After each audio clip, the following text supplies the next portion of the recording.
todos e bem-vindos a mais um episódio do canal do Imigrante USA. Meu nome é Larissa Salvador, eu sou advogada de imigração licenciada no estado da Flórida. E hoje nós vamos falar sobre um assunto que a maior parte das pessoas não sabem ou tem informação, que é o que acontece com os meus filhos quando eu venho pelo Caicai, tá?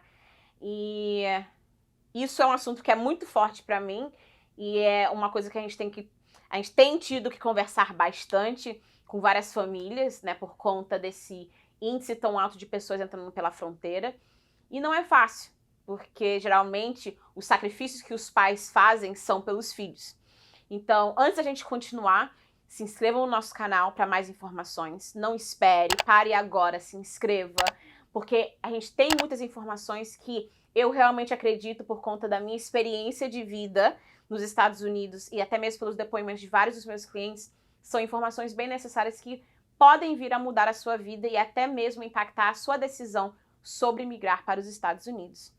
Então, vamos lá. Muitos de vocês assistiram o nosso episódio sobre o Caicai. E para quem não conhece o Caicai, isso é um sistema que várias pessoas têm usado para entrar nos Estados Unidos sem realmente compreender que o Caicai é ilegal. É uma maneira ilegal de entrar dentro dos Estados Unidos, tá?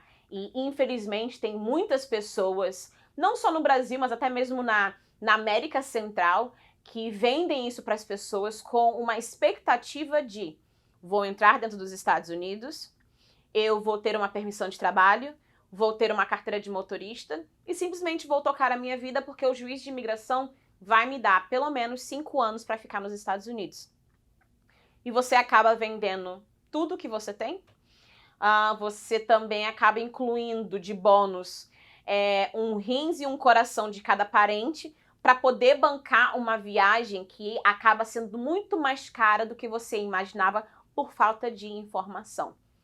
E recentemente, um dos pontos que a gente tem conversado muito é sobre os filhos, né?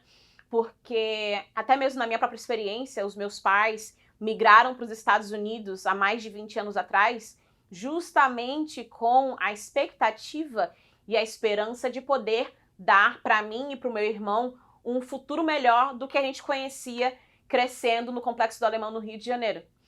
E, infelizmente, o que muitas pessoas não entendem é que a maneira que você entra nos Estados Unidos, sim, afeta o futuro do seu filho, afeta aquela esperança que você tem para os seus filhos. E sim, quando os pais entram com visto turista e ficam mais, afeta. Mas hoje nós vamos falar especificamente sobre as pessoas que entram pelo Caicai, porque é uma situação diferente. Porque geralmente as pessoas que se entregam na fronteira para a imigração, você automaticamente você entra no sistema de imigração. Você agora é um fato desde o momento que você coloca o pé aqui que você é ilegal, que você não tem documentação e que você não entrou com inspeção, você não foi admitido aqui legalmente. Então, tudo muda, tá? As suas possibilidades mudam e a dos seus filhos. E uma coisa que é importante ressaltar é que tudo que vocês fazem agora, nesse momento, vão afetar os seus filhos, independentemente da idade deles, tá? Então, se eles são menores de 18 anos, as suas decisões afetam, sim, os seus filhos. Tá, doutora, mas como assim? Vamos lá. Eu já tive várias pessoas que chegaram, a gente conversou sobre o que eles, poderiam fazer, o que não poderiam fazer.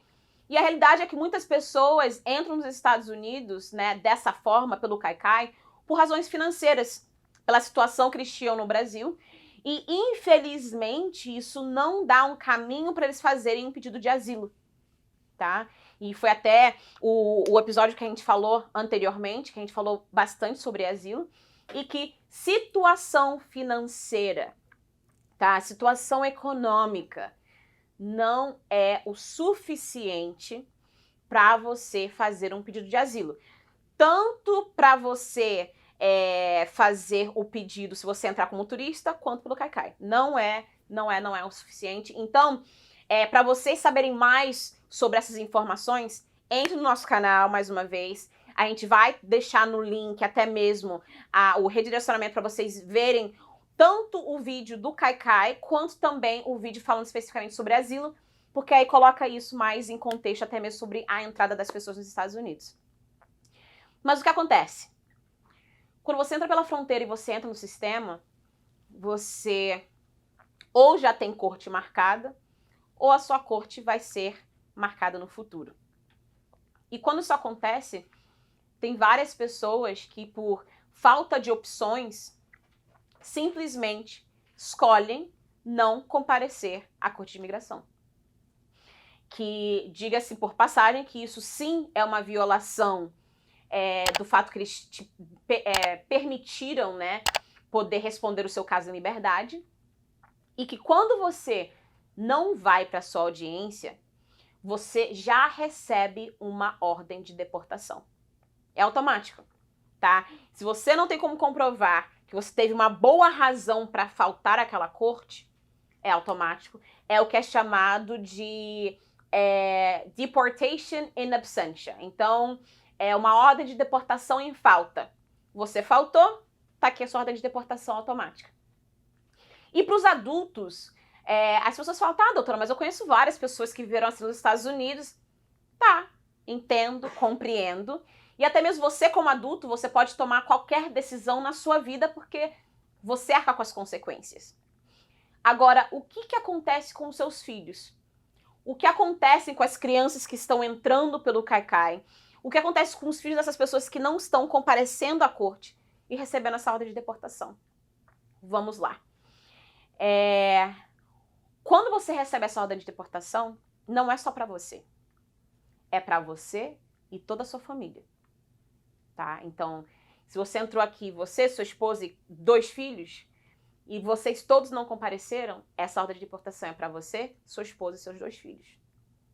Você pode continuar vivendo sua vida do jeito que você quiser, mas as crianças, né, vão ter várias limitações no futuro. Primeiramente, a criança pode fazer o middle school, pode fazer o elementary, pode fazer o middle, que é, né, primeiro, segundo grau. Tá. Mas na hora da faculdade? Na hora da faculdade, ela não vai poder aplicar para bolsas do governo.